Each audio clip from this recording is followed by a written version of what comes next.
dás são como pétalas de flores que derrama sobre nós como bênçãos e favores. Encontro em tudo ao meu redor o teu amor imenso, a tua proteção. Vejo em cada flor que nasce, na paz do sol que morre, a tua amada mão. Vejo em cada flor que nasce, na paz do sol que morre, a tua amada mão.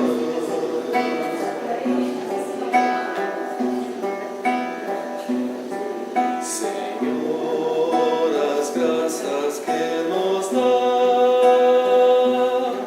são como pétalas de flores que derrama sobre nós como bênçãos e favores. Encontro em tudo ao meu redor o teu amor imenso, a tua proteção. Vejo em cada flor que nasce, na paz do sol que morre, a tua amada mão. Vejo em cada flor que nasce, na paz do sol que morre, a tua amada mão.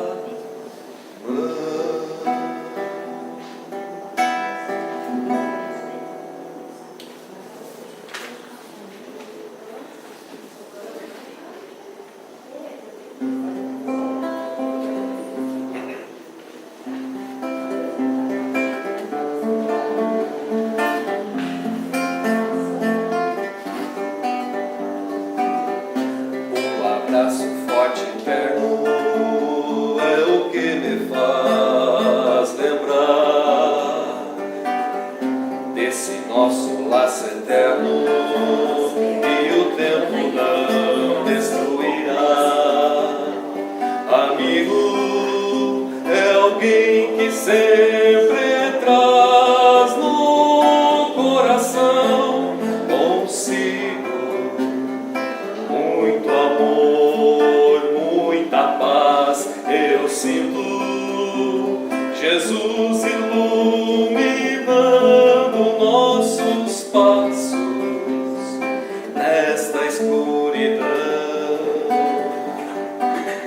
nessa tarde azul e bela. Minha alma quer voar, vou içar a minha vela e deixar o vento me levar. Amigo é alguém que sempre traz no coração consigo muito amor, muita paz. Eu sinto Jesus iluminando nossos passos nessa escuridão. Não há mais sinceridade, seja terra, céu ou mar, que num coração de amigo impossível encontrar. Amigo é alguém que sempre traz no coração consigo muito amor, muita paz. Eu sinto Jesus iluminando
Ele ajudará.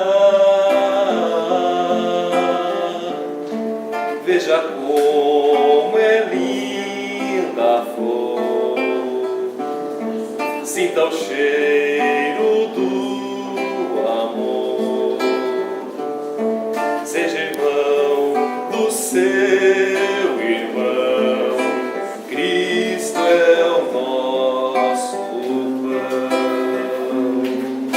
Ser ao fundo, ao mais fundo ser, o desejo do mais débil ser,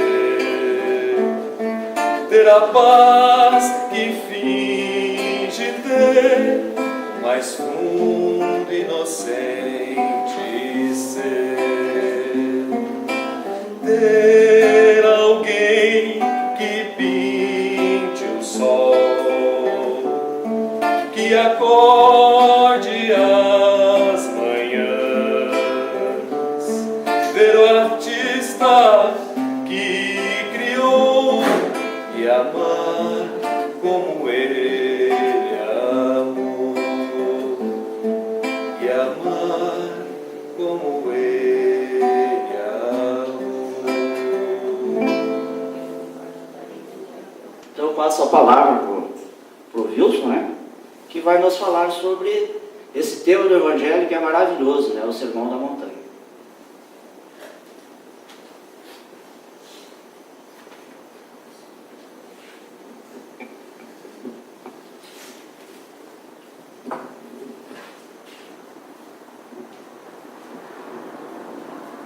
Uma ótima noite a todos nós.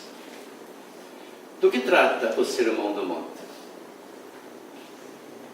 Nós vamos ver hoje um estudo um tanto quanto diferente. O título já foi mencionado. E nós já ouvimos falar sobre este título desde quando os evangelhos começaram a ser estudados. Não é a primeira vez que entramos em contato com a mensagem do Cristo trazida a nós através do Sermão do Monte. O Novo Testamento tem como base o Evangelho de Jesus. E o coração do Evangelho de Jesus é o Sermão do Monte. E nós vamos ver por quê. Em o Evangelho segundo o Espiritismo, 2 livros, ou 2 evangelistas, são tomados para começar a tratar do assunto por Allan Kardec. Primeiro Mateus e depois Lucas. E nós vamos ver que cada um faz uma abordagem dos acontecimentos segundo aquilo que lembravam ou que aprenderam, com os objetivos específicos. E nós começamos por Mateus, capítulo, ele trata do assunto no capítulo 5, versículo 4, 6 e 10. E começa dizendo assim: bem-aventurados os que choram, pois que serão consolados. Bem-aventurados os famintos e os sequiosos de justiça, pois que serão saciados. Bem-aventurados os que sofrem perseguição pela justiça, pois que é deles o reino dos céus. E Kardec, em seguida, pega algumas anotações de Lucas, no capítulo 6, versículo 20 e 21, que diz assim: bem-aventurados vós que sois pobres, porque vosso é o reino dos céus. Bem-aventurado vós que agora tendes fome, porque sereis saciados. Ditosos sois vós, que agora chorais, porque rireis. E o interessante é esta abordagem de Lucas. Mas ai de vós ricos, que tendes no mundo a vossa consolação. Ai de vós que estáis saciados, porque tereis fome. Ai de vós, que agora rides, porque sereis constrangidos a gemer e a chorar. Os evangelhos sinópticos, que são aqueles que são concordes e que abordam mais ou menos os mesmos assuntos relativos às experiências de Jesus na terra e à sua mensagem, são o evangelho de Lucas, o de Marcos e o de Mateus. E nós vamos entender isso nesse estudo que faremos hoje. Como? Através desta obra, o Sermão do Monte de Severino Celestino. Severino Celestino da Silva, para ser correto. Ele faz um estudo buscando as informações do hebraico. E nós vamos ver por quê. Primeiro ele aborda a seguinte questão: que língua Jesus falava? Porque os evangelhos de Mateus, de Lucas, de Marcos e também de João estão grafados em grego. A título de esclarecimento, veja o que diz Chouraki, que é um conhecedor dos assuntos dos evangelhos e da Bíblia, principalmente do Novo Testamento. Em Jerusalém e na Judéia, o hebraico mishnaico era comumente falado pelos hebreus, sendo o aramaico a sua língua de comunicação com outros grupos. Esta última língua, supõe-se, era mais amplamente difundida na Galileia. Porque existe uma dúvida, muitas pessoas não sabem que língua Jesus falava. Alguns dizem que aramaico, outros dizem que hebraico e outros dizem que até as duas. E ele prossegue: as camadas mais instruídas da população, às quais Jesus e os apóstolos pertenciam, tinham um profundo conhecimento do hebraico bíblico e de seus derivados mishnaicos e qumrâmicos. Em matéria religiosa, essas formas eram mais usadas que o aramaico e o grego. Isso para que nós possamos entender o começo da abordagem que faremos. E aí Pastorino começa a fazer um estudo do Evangelho de Mateus, porque segundo ele é o mais extenso, que mais aprofunda a história das experiências de Jesus conosco e dos seus ensinamentos. Ele nos diz que o Evangelho de Lucas é o mais poético. Lucas era um homem de profunda cultura e buscou trazer para nós a ideia do arrependimento e do perdão. Então ele foca mais questões que tocam o cotidiano de todos nós. Mas, por exemplo, os outros evangelhos não falam dos ai de vós ricos. Marcos e Mateus não abordam. E segundo ele, o primeiro livro que escreveu a história de Jesus foi o livro de Marcos. Embora Marcos não tenha convivido com Jesus. Dos evangelistas, apenas 2 conviveram com Jesus. Foi Mateus e João. Mas como nós dissemos no começo, João não aborda os mesmos assuntos que os outros evangelhos sinópticos. Esta abordagem inicial para nós é um tanto quanto complicada para aqueles que não estudamos mais aprofundadamente as questões bíblicas. Porque nós estamos acostumados com as coisas mastigadas, que nos deem prontas, e achamos confortável. Então, por que abordar esse assunto? Se nós vamos ver nas obras básicas, o Kardec nos recomenda que nós estudemos sempre, aprofundemos, comparemos. E por isso é interessante nós conhecermos de onde vêm essas informações. Então eu recomendo, não há tempo como nós aprofundarmos tudo o que está nesse livro, que os irmãos leiam. Leiam com atenção. Não é, eu já vou adiantar, um livro de leitura fácil, mas para que nós compreendamos. Por quê? Porque nós percebemos na atualidade um grande número de pessoas que se dizem racionais e de fato são, segundo o seu ponto de vista, que estão desacreditando mesmo na existência de Jesus. Dizem eles que Jesus foi inventado pelos romanos para dominar a população. E tem suas razões. Numa conversa rápida não conseguimos entender. Eles vão buscar as informações em lugares que não convém nós abordarmos agora porque é muito extenso. Mas então eles não entendem certas abordagens dos evangelhos porque parecem utópicas ou fantasiosas. E por quê? Quem assistiu aquele filme Anjos e Demônios, que é uma ficção, mas é interessante olhar o diálogo da personagem principal que faz a investigação com um sacerdote lá do Vaticano. E ele pergunta o porquê de certas imagens, de certas esculturas, de certas construções da igreja, e lhe é dito que é para acomodar os pagãos convertidos. E ao longo do tempo, essa acomodação, por exemplo, o nosso Natal, que foi com esse objetivo, estabelecido como 25 de dezembro, entre outras datas, deturparam a história de Jesus. E isso abre margem para aqueles que querem uma razão de acordo com uma lógica para acreditar em Jesus, como se Jesus precisasse que nós acreditássemos nele. Mas essas pessoas, como nós, precisam de uma fé raciocinada, como prega Kardec. Uma fé que venha ao encontro da lógica, da razão. Então eles não encontram, nas leituras que fazem, uma lógica. O maior, creio eu, difusor do materialismo, ele diz que estudou a Bíblia por 20 anos, queria ser pastor. Encontrou tantas divergências que tirou uma conclusão apressada de que tudo não passa de balela. E se tornou ateísta. Ele tem até um canal de televisão em que ele propaga o ateísmo. E eu penso, um homem racional como ele, inteligente como ele é, falta a ele o conhecimento da doutrina espírita. Mas vamos continuar. O Sermão do Monte começa, segundo o Pastorino, as exortações e consolações. Embaixo eu coloquei o significado de exortação. Dar estímulo a animar, estimular. E ele começa por Mateus, porque eu disse que é o mais extenso e o que mais aprofunda, segundo a análise dele, o Evangelho de Jesus.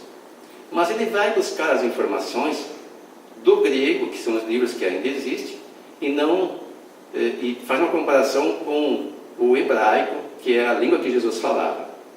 Nós vamos ver que aqui não há muita diferença entre um e o outro, mas apenas algumas expressões. Em Mateus capítulo 5, versículo 1, está escrito, segundo a tradução do grego: Jesus, pois, vendo as multidões, subiu ao monte, e tendo ele assentado, aproximaram-se os seus discípulos. E aí, segundo o Celestino, trazido do hebraico, ficaria assim: e quando viu as multidões, ele subiu o monte e se sentou. Uns discípulos se aproximaram. Viram a diferença? Lá diz aproximaram-se os discípulos, dá a ideia de que todos se aproximaram. Aqui diz uns, então já começa uma pequena diferença aqui. E aí ele faz a seguinte análise: Jesus era seguido por um séquito de pessoas angustiadas, oprimidas, sofredoras, porque ouviram falar que ele limpava as chagas da humanidade. Ele levantava os caídos moralmente e doentes do corpo e do espírito. E na esperança de encontrar uma vida melhor, eles o seguiam ansiosos para que se deslumbrasse diante deles uma possibilidade de um mundo melhor. Eles não entendiam exatamente a missão de Jesus. Todos acreditavam que Jesus era o Messias que viera libertar o povo judeu do jugo romano. Como um senhor dos exércitos, através da força, libertaria o povo da opressão que lhe era imposta pelo Império Romano. Aquela multidão era de pessoas sofridas, que viram parentes morrer na cruz, nas galés, injustamente pelo Império Romano, que tinham impostos aviltantes a eles aplicados e que eram destinados unicamente para abastecer o Império Romano, os imperadores e sua corte. Eram pessoas desesperadas, angustiadas, mesmo revoltadas. E Jesus, olhando aquela multidão, então subiu ao monte e sentou. A exemplo do que faziam os rabinos do Oriente, os grandes mestres ensinavam sentados. Diferentemente de nós do Ocidente, que ensinamos de pé, ou falamos em pé, enquanto os que nos ouvem sentam. Uma prática do Oriente talvez fosse mais eficiente, porque o que fala podia estar sentado, mas alguns que ouvem poderiam ficar de pé, e quem está de pé dificilmente dorme, ou cai se for dormir. E aqui nós falamos em pé, enquanto os que nos ouvem sentam. E às vezes, como a nossa mente é muito ágil e ela não consegue focar por muito tempo um objetivo, nós ficamos divagando. Nós ouvimos alguma coisa que diz respeito à nossa vida e já começamos a analisar o que isso tem a ver comigo. E quando vê, a mente desvia, já está num outro momento e já não presta mais atenção na palestra. E a gente tem que fazer um esforço para voltar. Nós hoje utilizamos recursos que auxiliam-nos para que as pessoas consigam lembrar um pouco mais do que foi dito. O ideal é que nós tenhamos tempo para que a plateia participe, mas nem sempre isso é possível. Vamos prosseguir. Em Mateus, capítulo 5, versículo 2, na tradução grega, e ele se pôs a ensiná-los, dizendo. E vamos ver no hebraico, ele abriu a sua boca e ensinava-os, dizendo. É basicamente a mesma coisa. A diferença é que quando Jesus abriu a sua boca, ele trouxe para nós um mundo de informações que nós desconhecíamos. Embora em um determinado momento ele disse que não podia nos dizer tudo, porque muita coisa mais precisava ser dita e nós ainda não estávamos em condições de ouvir. Mas naquele momento, para aquele povo sofrido, ele trazia as exortações e as consolações possíveis, através da sua palavra de incentivo, para que nós, aqueles que lá estávamos, perseverássemos apesar das dificuldades, apesar das expoliações praticadas pelos que detinham o poder. E diga-se de passagem, muitas coisas ainda parecem semelhantes àquela época. Muitas pessoas sofrem, veem os recursos do seu trabalho sendo desviados para fins escusos. E da mesma forma que naquela época, estamos necessitados de um estímulo, de um consolo, de algo que venha, como eu disse antes, à razão, para que nós entendamos o porquê do sofrimento e como podemos mudar isso. Como fazer para modificar as questões que nós enfrentamos e que nós mesmos geramos. Porque este é um mundo de provas e expiações e todos nós estamos aqui mais ou menos no mesmo patamar evolutivo. Jesus disse, vós que sois maus, quando um filho pedir um pão, não lhes dais uma pedra. Ele não excluiu ninguém, ele nos igualou na maldade, uma maldade relativa, uns mais, outros menos maus, ou seja, ninguém de nós é bom. E a gente, quando é um pouco menos mal que o outro, acha que tem que se livrar do outro, em vez de auxiliá-lo. E nos revoltamos com os outros que vêm um pouco mais atrás. Imagine se os espíritos superiores pensassem o mesmo de nós. Se Jesus pensasse o mesmo de nós. O seu Evangelho, se a Bíblia estiver certa, em 2030, vai fazer 2000 anos que foi trazido a nós. E quanto dele nós já introjetamos? Nós lemos, falamos, ouvimos e até nos deleitamos em aprender essas informações, mas na hora da prática, pouco fazemos. A oração inicial aqui feita falava dos que sofrem, dos que precisam de consolo, e nós pedimos aos bons espíritos que os socorram. Mas como é que os bons espíritos os socorrem? Eles não vêm fazer o trabalho que ao homem compete. Como diz Jesus no livro de Néio Lúcio, Jesus no Lar. Não se sabe de que os anjos têm descido dos céus para fazer o que aos homens compete na terra. Nós temos que fazer aquilo que nos compete. Não adianta nós nos fecharmos nos templos, nos centros espíritas, pedindo através da oração que o mundo se torne melhor se nós não fazemos nada. Aqui dentro é muito fácil. Nós estamos num campo vibracional salutar, em que os nossos pensamentos se harmonizam e nós conseguimos entrar em contato com as vibrações que vêm do alto e as intuições que nos dão a ideia de como proceder. Mas logo saindo lá fora, o mundo nos chama a atenção e nós praticamente esquecemos o que aprendemos aqui e voltamos à família. Então o Evangelho de Jesus vem nos ensinar como proceder.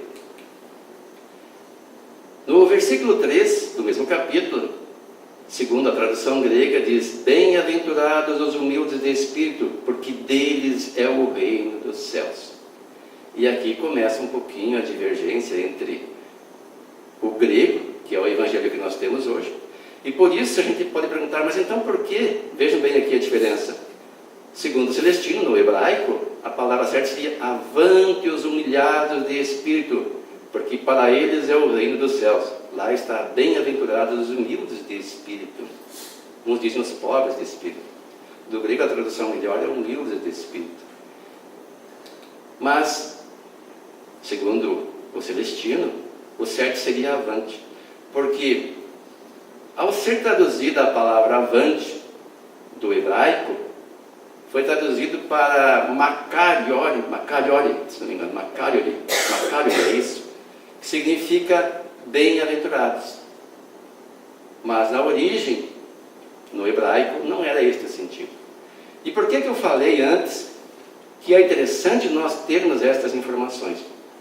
Como é que alguém vai ser bem-aventurado nessas condições? A não ser que nós jogássemos isso para o futuro. Aquele que sofre não é um bem-aventurado. Nós podemos forçar a interpretação, dizer que não são bem-aventurados porque agora não estão mais errando, estão espiando os seus erros. Mas quantos daqueles que espiam sabem espiar de fato? Enquanto nós espiamos, nós nos queixamos, demonstrando falta de fé no próprio Deus. Mesmo nós, os espíritas, que dizemos acreditar na reencarnação, quando algo ruim nos acontece, nós perguntamos, mas por quê? Será que não aprendemos? Será que não entendemos o Evangelho de Jesus? Será que não entendemos o que a doutrina espírita nos diz? Que aqui é um mundo de provas e expiações e que nós estamos expiando os erros do passado? E que para que nós possamos aproveitar o sofrimento, nós não devemos nos acomodar com o sofrimento, mas não podemos nos revoltar. Nós devemos buscar a inspiração em momentos como este, em que o nosso padrão vibratório está mais harmônico. E as ideias nos vêm inspiradas pelos bons espíritos, pelo nosso guia protetor, que vai nos dar uma ideia mais sensata de como proceder diante das dificuldades da vida. Há pouco eu estava aqui meio abalado porque o meu computador não funcionava. O computador da casa não conseguiu abrir o pendrive que eu trouxe. Um dos pendrives não funcionou, tinha 2 de reserva. Ontem à noite, quando eu fui rever a minha palestra, este aqui, quando eu fui fazer um enxerto de uma observação, travou, nem o computador funcionava mais. E aí eu pensei, poxa, busquei tudo que é recurso, busquei um técnico próximo de casa, ele não estava em casa. Aí fui na internet, tinha as orientações, segui-as, mas não funcionou. Digo, o que tem que fazer? Deletei todo o trabalho que eu tinha feito. Comecei tudo de novo, do zero. E geralmente o que a gente faz? A gente vai na internet, pega um texto pronto, copia e cola. Só que esse não está aqui. Não tem na internet. Eu tive que redigir de novo, buscar imagens e fazer a formatação possível. E depois, para minha surpresa, parece que até ficou melhor, porque antes não trouxe a comparação, para que nós possamos entender. Tudo tem o seu objetivo, para nos testar a paciência, a perseverança. Se eu naquele momento me desesperasse, de fato começou a bater em mim um certo desespero, mas no último caso, eu pego e leio a obra. Só que não é a mesma coisa que os irmãos vendo, conforme eu disse antes. A gente vendo, a gente capta um pouco mais. Mas daí eu lembro de uma vez, um palestrante disse que estava deslocando-se para fazer uma palestra. E de repente o pneu do carro fura. O que fazer? Arrancar as mangas e trocar o pneu. Embora o tempo andasse e parecia que não ia dar tempo, conseguiram chegar um pouco desajeitado, meio desarrumado e um pouco de sinal de terra no corpo, mas conseguiu cumprir com suas obrigações. Então, diante das dificuldades da minha esposa, ontem disse assim, calma, eu não tinha jantado ainda. E como diabético que sou, eu tinha usado insulina, mas já estava ali esperando, ela assim, vai e janta, depois você resolve. Sempre os bons espíritos acham um canal para nos auxiliar quando o objetivo é bom. E ela me disse aquilo, e eu no momento que eu achei que não era o momento, que eu tinha que resolver, mas daí que não tem jeito. Deletei o arquivo velho, fui jantar e comecei do zero a fazer essa exposição que hoje eu trago para vocês. Para que a gente possa entender que não é bem-aventurada a situação em que nos encontramos. Mas o objetivo de Jesus é nos estimular a prosseguir. Ashrei, se não me engano é a palavra em hebraico. Avante, significa também caminhada, e isso tem mais de 40 vezes na Bíblia esta palavra. No sentido de estimular, avante os humilhados de espírito, porque para eles é o reino dos céus. Aquelas pessoas sentiam-se humilhadas pelo Império Romano, pelos poderosos, não tinham os mínimos direitos respeitados. Como eu disse antes, os seus recursos eram tirados da própria mesa, eles tinham mesmo dificuldade para conseguir alimento suficiente para viver. E viam todos os recursos mandados para o império, nada retornava a eles. E desesperavam-se, e buscavam em Jesus a tábua de salvação.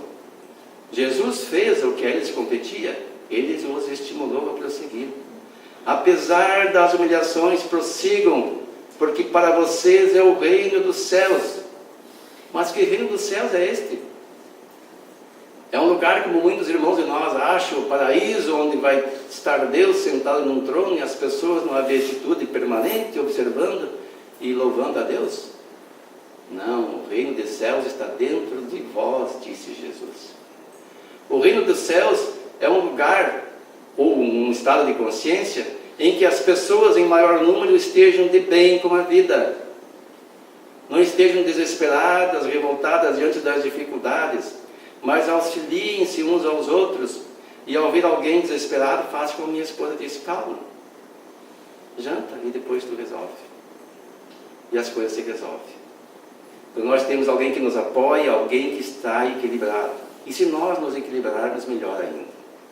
Então avante aqueles que estão sofrendo a humilhação, porque são honestos e percebem que os desonestos se apropriam dos seus recursos e fazem mau uso das riquezas que geram. Porque para eles é o reino dos céus.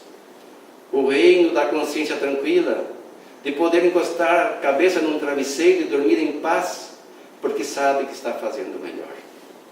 E que se no momento experimenta as dores de uma situação difícil, é porque num passado, não muito remoto, nós nos equivocamos.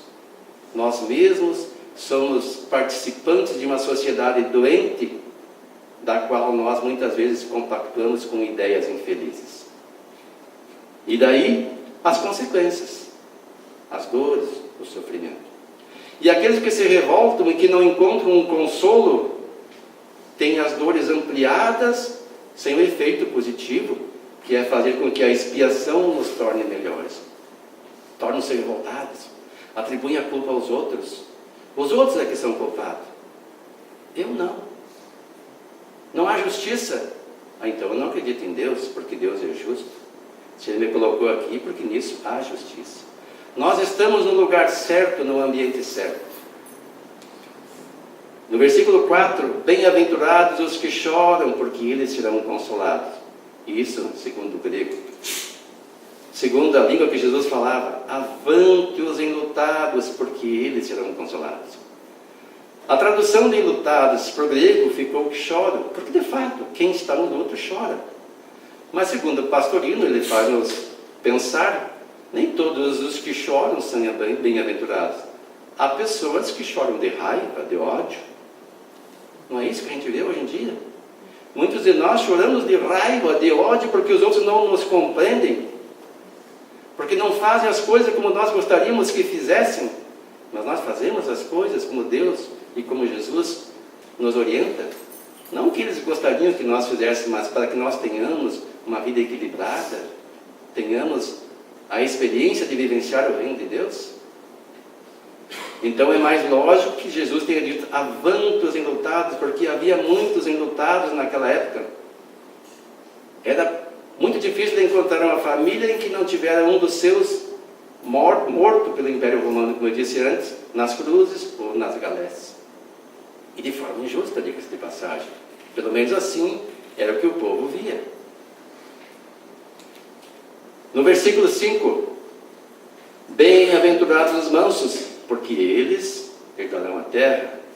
Vamos ver o que diz Severino do hebraico. Avante os humildes, porque eles herdarão a terra. Ele diz que nós não podemos ser bem-aventurados, porque a bem-aventurança é uma condição de espíritos puros. Logo no começo da sua abordagem, ele diz o seguinte, avante, ashrei, do hebraico, aparece 45 vezes na Bíblia hebraica. A Bíblia hebraica é a Bíblia dos hebreus. E tem por significado principal a marcha, o avançar, o avante. do homem na estrada que leva a Deus. Este significado foi alterado quando da tradução da Septuaginta, ou tradução dos 70, que a traduziu para Makarioi, que significa bem-aventurado, traduzido do grego para português. No entanto, aqui esta tradução foge muito do sentido hebraico da palavra achar, que na verdade aqui não significa felicidade, mas sim o caminho que leva a ela. E aí ele faz aqui uma abordagem do que diz o Shoraki sobre Ashley. A primeira palavra do Sermão do Monte constitui-se no principal obstáculo à compreensão da mensagem de Jesus. E acontece o que eu disse antes. As pessoas que querem ver lógica na coisa, como é que vai dizer que alguém que sofre é bem-aventurado? Não lhe toca a razão. Parece um engodo, daí eles dizem que na verdade a religião foi criada pelo Império Romano, aliás que Jesus foi criado pelo Império Romano para dominar os povos, ou seja, para torná-los dúcidos, pacíficos, que não reagissem à violência que sofriam. E encontram lógica nisso porque não entendem as palavras de Jesus. É preciso pesquisar. Eu sempre digo, quando nós lemos a Bíblia, nós não nos damos conta que os livros que contam a história de Jesus começaram a ser escritos 50 anos depois. E o primeiro, como eu disse, foi escrito por Marcos, que não viveu com Jesus. Marcos ouviu as histórias dos apóstolos com os quais convivia. Quem conviveu dos evangelistas, onde já disse isso, foi Mateus e João. Mas o sinóptico, João não faz parte. Então ele trata de outros assuntos. Felizes, bem-aventurados, repetem todos os tradutores de todas as línguas e dialetos de todos os séculos. Exemplo típico de uma interpretação que aplica em uma palavra supostamente conhecida um sentido diferente daquele que tinha originalmente. Porque Jesus não diz a palavra Makarioi, ele pronuncia a palavra hebraica Ashley. Primeira palavra dos Salmos 1 e 119. Mateus, imperturbavelmente fiel às traduções do judaísmo helenístico, traduz Ashley por Makarioi, segundo a equivalência imposta pelo uso da Septuaginta, ou 70, como queiram. Durante mais de 2 séculos, os tradutores da Bíblia hebraica já liam automaticamente Makarioi, onde o texto hebraico diz Ashley. Fazendo isto, eram fiéis às suas tendências apologéticas e sincréticas. A filosofia grega pensava, não é a única a poder propor ao homem o ideal hedonista da felicidade. Então eu volto a recomendar, leiam esta obra com paciência. Procurem o sentido para que nós tenhamos não uma fé dogmática, mas uma fé racional. Porque é muito mais lógico estimular o que sofre a avançar do que dizer que ele é um bem-aventurado, porque ele não é. Ele será. E Jesus, como o espírito mais elevado que esteve na terra, o exemplo dado a nós por Deus a ser seguido, não podia dizer nada que não fosse verdade. Não podia estar enganando as pessoas, chamando-as de bem-aventuradas, quando na verdade sofriam, e a maioria de nós até hoje estamos ainda revoltados, angustiados, sentindo-nos oprimidos e injustiçados. O convite é para avançarmos, porque eles herdarão a terra. E aqueles que leem a Bíblia assim, mas que terra eles vão herdar? A maioria já morreu. E vocês que estão aqui acham que vão herdar a terra? A maioria de nós vamos morrer pobre no sentido assim de não ter grandes posses. Se a pessoa acha que riqueza é bem material, porque segundo o Mujica aqui, o ex-presidente do Uruguai, pobre é aquele que não tem o suficiente para viver, ou que não sabe viver com o que tem, porque ele vive com fuquinha, numa casa de madeira e os seus cachorros, e se acha uma pessoa rica, feliz. Todos nós temos os nossos defeitos e as nossas virtudes, e essa é uma virtude que a gente elogia nele, e é admirável. Oxalá pudéssemos nós ter essa visão. Mas que terra, eu volto a dizer, herdarão? As pessoas que não conhecem o Espiritismo, que não o estudaram ou que não o estudam, não entendem. Porque a terra que Jesus fala aqui é aquela terra transformada que está no Apocalipse, capítulo 1, versículo 21. e vi um novo céu e uma nova terra.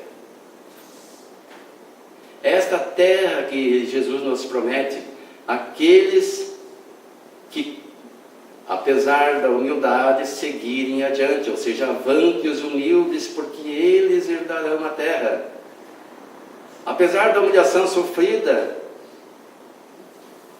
já dizia Rui Barbosa, de tanto ver, eu não me lembro das palavras exatas, imperar a prepotência, a corrupção, em outras palavras, o homem sente vergonha de ser honesto. São esses que muitas vezes nos sentimos até envergonhados de fazer o bem. As pessoas nos dizem, mas você é burro, você é tolo fazer isso. Porque as pessoas geralmente esperam uma resposta imediata, um reconhecimento, uma gratidão daquele que é beneficiado pelo nosso fazer. E Jesus nos recomenda não ver a mão esquerda o que faz a direita, e é o que mais nós fazemos. Como diz o Evangelho segundo o Espiritismo, às vezes a gente faz alguma coisa com a mão esquerda, mas com a direita, e deixa a esquerda ver um pouco do que é feito. Porque nós damos um jeito de alardar o feito, para que os outros saibam. Mas então aqueles que, na condição de humildes, honestos, cumpridores com as suas obrigações, persistirem apesar das dificuldades, apesar de tudo que vemos, esses herdarão a terra transformada, porque esses retornarão aqui. Porque a terra, queiramos ou não, ela evolui intelectualmente e mesmo moralmente, apesar dos percalços. Nós temos nesse momento um grande número de espíritos que estavam nas regiões inferiores do mundo espiritual, que estão tendo a oportunidade de reencarnar e aprender um pouco com esses humildes, com esses que cumprem com os seus deveres. Porque é impossível a pessoa, por mais errada que esteja agindo, não perceber que aquele que está agindo bem tem paz de espírito. E é o que todos nós procuramos, a paz de espírito. A única que nos dá a felicidade, que todos queremos ser felizes. Mas a maioria de nós procura os caminhos equivocados. Então esses estão tendo a oportunidade, e porque ainda não entenderam este processo, às vezes tornam-se causa de tropeço. E a nossa obrigação é trazer a eles o Evangelho de Jesus esclarecido, redivivo, e que o Espiritismo facilita isso. Porque veio na condição de consolador prometido por Jesus. Trazer coisas novas que naquele tempo ainda não podiam ser ditas e relembrar aquelas que nós havíamos esquecido. Então, nesse momento, a nossa obrigação é vivenciar o Evangelho de Jesus acima de tudo. Não apenas transmitindo o que ele disse como meros papagaios, como mensageiros de uma carta, mas como aqueles que exercitamos no dia a dia. Porque as pessoas nos observam. Aqueles que entramos no movimento espírita, nos tornamos referência, queiramos ou não. Onde quer que estejamos, alguém nos observa. E às vezes eu me envergonho dos meus comportamentos, eu digo, mas eu não estou agindo exatamente como a minha consciência diz que devo. Porque eu sofro influência do meio, e às vezes age como aquele que Jesus condena, um morno. Não és quente nem frio, és morno. Por isso vomitar-te-ei de minha boca. Jesus não quer que nós sejamos mornos. O que é morno? É aquela pessoa que nada faz e que se acomoda conforme as conveniências, conforme o ambiente, para ser aceito pelo grupo. Porque todos nós queremos ser aceitos pelo grupo. Mas certos grupos, não é muito bom ser aceito. Há algum tempo eu conversei com o Rogério Bertoldo, um escultor que tem aqui em São João dos Melos, que faz esculturas, ele é budista, e ele fazia quase que uma queixa, assim, porque ele mudou radicalmente a sua vida, inclusive comendo bem menos, vendo mais a energia que vem do sol. Ele dizia assim, que os amigos se afastaram, porque ele já não participava daqueles banquetes, daquelas guloseimas, e daí ele diz assim, mas será que é bom conviver com esses amigos?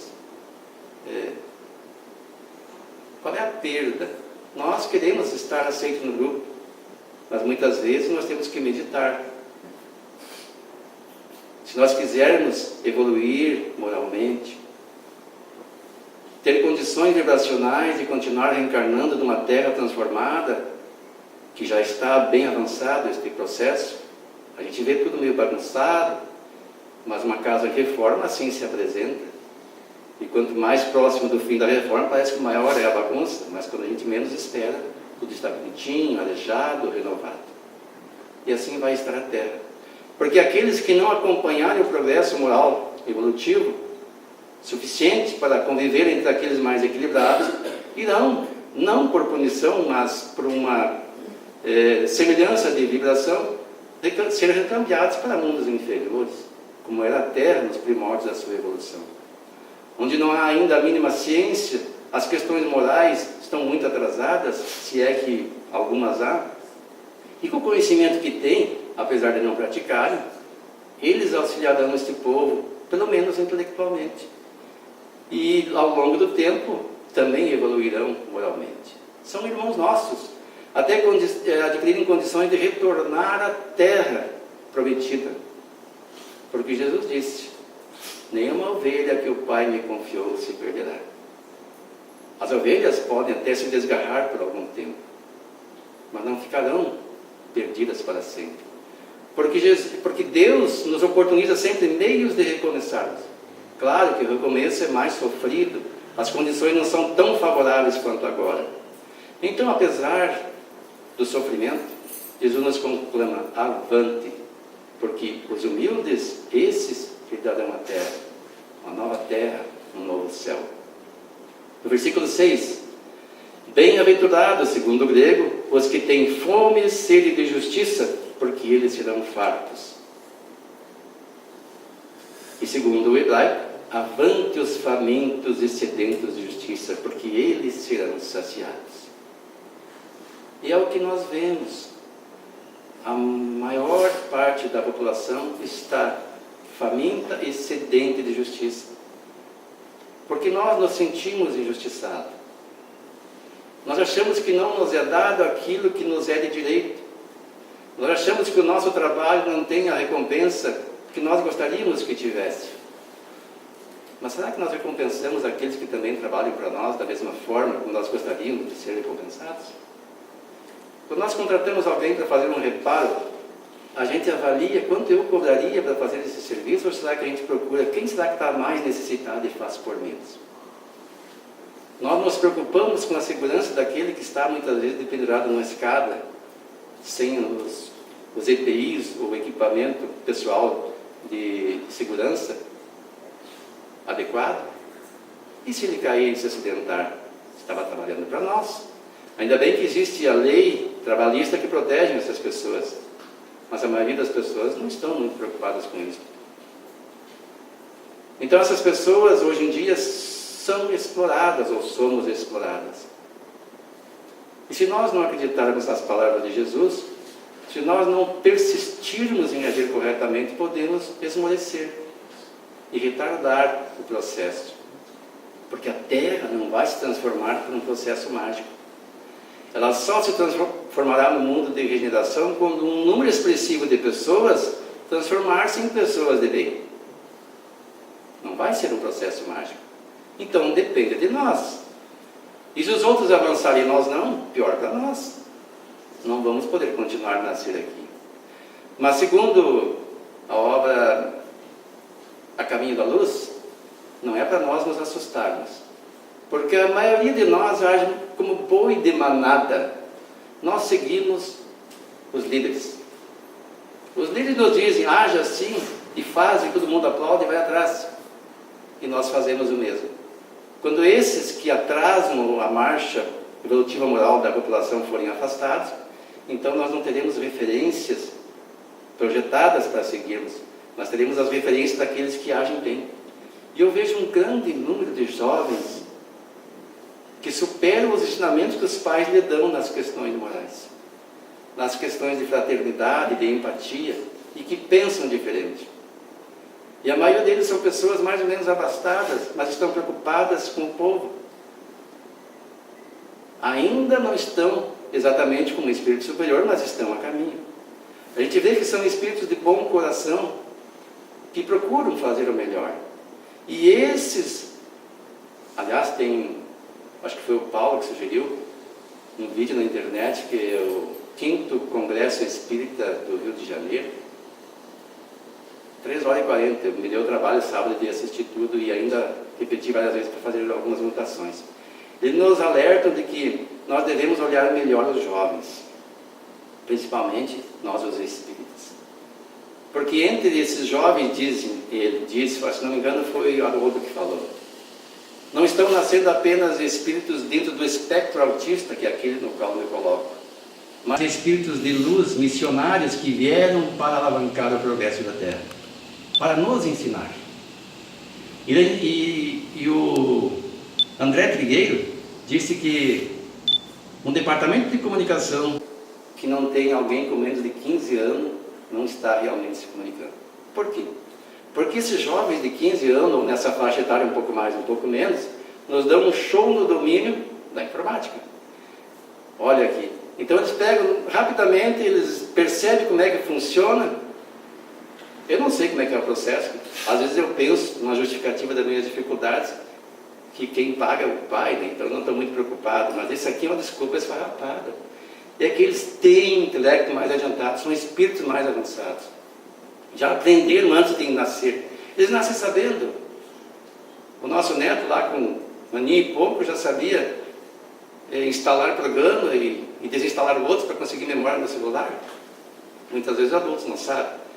Mas então, avante, apesar das dificuldades, apesar de nos sentirmos injustiçados, porque não há injustiçado. No versículo 7, bem-aventurados os misericordiosos, porque eles alcançarão misericórdia. No grego e no hebraico, avante os que promovem a vida, porque eles receberão a vida. Quem promove a vida? Promover a vida é fomentar a vida. Uma simbologia, o ventre recebe a vida e dá a vida. Ele alimenta o feto em todos os segundos até que ele tenha condições de ser dado à luz. E mesmo assim, por algum tempo, a mãe o alimenta ou o protege. Isso é uma simbologia. Aqueles que dão a vida é aqueles que não são a favor de matar alguém. Os 10 mandamentos, quando diz não matar, segundo o pastorino, ou Severino, melhor dizendo, não se referia apenas aos seres humanos, mas toda a vida. Nós não devemos, por exemplo, se possível, nós temos que evitar o máximo que nós pudermos no trânsito atropelar os animais. Tem ambientes que dizem assim, velocidade 50 ou 60 nas regiões de preservação da vida animal. Mas na pressa, muitas vezes, como não tem um pardal, as pessoas andam 80, 100 até mais. Aí um animalzinho atravessa e é atropelado. Porque nós não estamos dando o devido valor à vida. A vida toda vem de Deus. E nós somos coparticipantes nesse processo. Como eu disse antes, os espíritos não vêm fazer na terra o trabalho que aos homens compete. Nós usamos uma enormidade de material que jogamos fora. A gente compra um salgadinho, vem em embalagem plástica e isopor e vai para o lixo. Nós não temos noção dos efeitos danosos no meio ambiente que isso promove. Nós temos que começar a mudar os nossos hábitos. Adotar a embalagem de papel. Agora ainda bem que vem jovens para nos auxiliar, espíritos adiantados, que já estão desenvolvendo embalagens que parecem plástico, que são comestíveis. Inclusive talheres. A pessoa come com o talher, depois pode comer o talher. A pessoa pega uma embalagem como se fosse uma esfera de água e põe na boca e mastiga, engole a embalagem com água e tudo. É um grande progresso.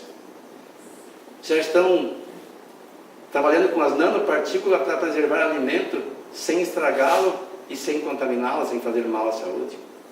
Tem um experimento lá de uma maçã que está há 30 anos, como se fosse colocada agora no lugar, dentro de um ambiente com essas nanopartículas que impedem que as bactérias proliferem. Então, o progresso na área intelectual é espantoso.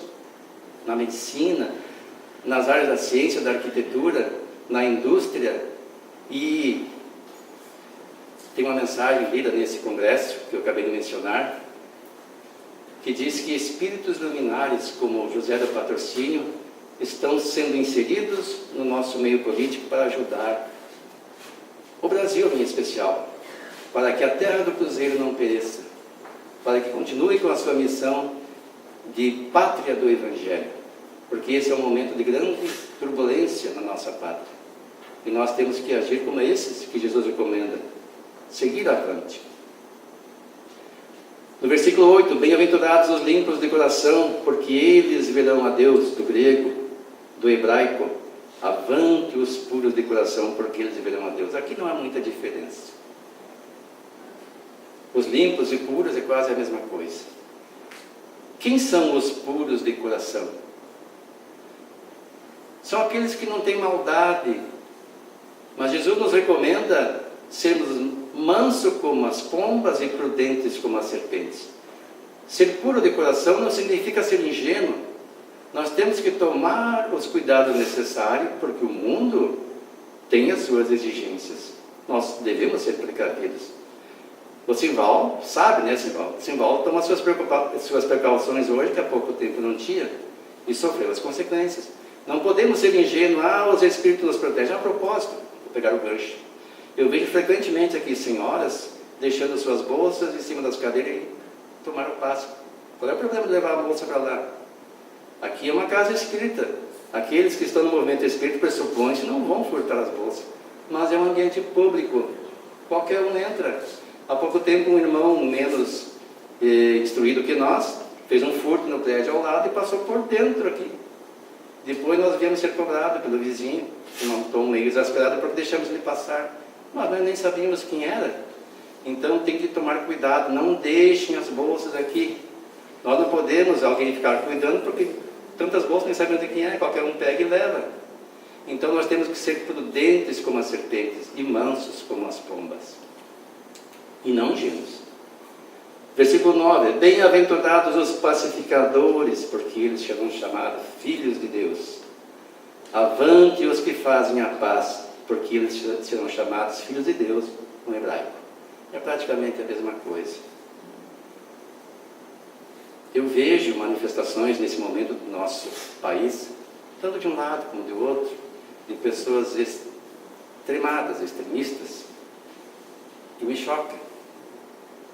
Não sei se foi hoje ou ontem, eu vi uma manifestação, eu digo, meu Deus, pessoal, nós temos que ser racional, escolher o melhor ou o menos ruim, temos que fazer uma escolha, mas não ser apaixonado pelas ideias que nos vendem, como se fossem ideias salvacionistas e definitivas. Recomendo aos irmãos que assistam aquele filme chamado A Onda. Eu acho que tem na internet. É uma experiência de um professor que ele quis demonstrar que aquelas ideias antigas que nós achamos que não existiam podem retornar. Quando nós nos apaixonamos por uma ideia, elegemos um líder e fazemos tudo para que ele cumpra o que nós achamos a sua missão. Então devemos fazer a paz. Bem-aventurados os que são perseguidos por causa da justiça, porque deles é o reino de Deus. Tradução do grego. E do hebraico, avante os perseguidos por causa da justiça, porque deles é o reino dos céus. Que justiça é essa? Não a justiça de Deus, a justiça dos homens, a justiça que ainda é equivocada e muitas vezes tendenciosa. No versículo 11, bem-aventurados sois vós quando vos injuriarem e perseguirem, e mentindo disserem todo mal contra vós por minha causa, do grego. E avante quando vos insultarem e vos perseguirem, e com mentira vos acusem de todo mal contra vós por minha causa. Desde quando Jesus esteve na terra, os cristãos sofrem. Agora, muito menos do que naquela época, mas ainda alguns sofrem discriminação porque adotam determinado pensamento filosófico ou religioso que não são aceitos nos grupos.